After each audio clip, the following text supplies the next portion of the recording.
Hi there, Leo. Thank you for joining me for your weekly forecast for week commencing the 23rd of May. Your reputation for charisma and popularity is going to be enhanced hugely from this week.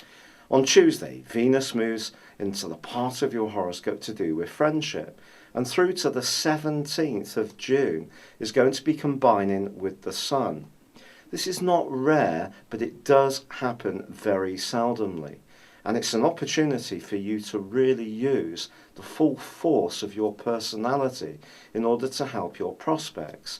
Of course, late last week, Mercury also ended its backward journey of 3 weeks. And professional goals and any kind of ambitions can also start to go forwards.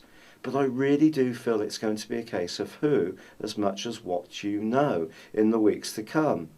And there could be a little bit of a glitch this week on the back of the full moon of late last week in terms of trying to keep all of the people happy all of the time, which is simply not possible. Now this is going to call upon you to do some astute time management, but also at the same time be conscious that you do have an opportunity to get to know new people, and you can't let existing relationships prevent you from experiencing new possibilities. But I think it's all about communication. And of course, with Mercury broadly going forwards, that's going to be better now. There's little doubt about that.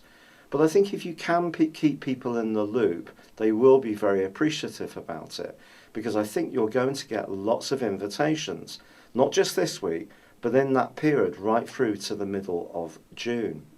This can be a period when, in terms of friendships, there is the prospect of getting to know someone through an enlarged social gathering or group, and the relationship could become much closer.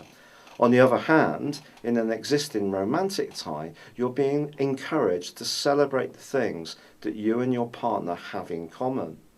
However, of course, there is that ongoing backward rotation of Saturn in your sector of joys, and Saturn in the 5th house is rarely joyful.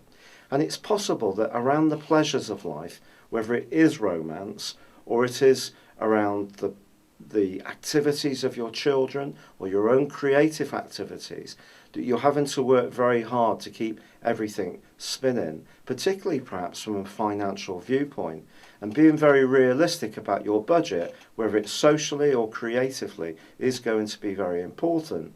But by the end of this week, Mars, which has been alongside Saturn for some while, rewinds back into Scorpio, where it's going to be until the early part of August. Now this rewind goes on until the end of June, so I just feel there may be something around where you live or emotional relationships within the family that you can find yourself going over some old ground, but this can be very positive. The key is patience. It may be that people around you won't be going quite at the speed you are, and this can be underlined by the quarter moon, which occurs right at the end of this week in the sign of Pisces. Not everyone's going to mesh into your values this week, but I think generally a lot of people are going to want to spend time with you. And of course, from your viewpoint, it's about choosing the right people to be with, so it's really uplifting, enriching, and you're not scattering your energies and going from one situation to another in order to try and keep this sort of vague sense of popularity there, but not pleasing yourself. So it's very, very important to be in touch with what you want to achieve, but I think your long-term hopes are very much linked to relationships.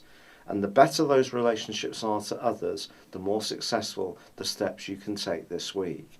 It's been a real pleasure being with you. Thank you for joining me. Good luck and goodbye for now.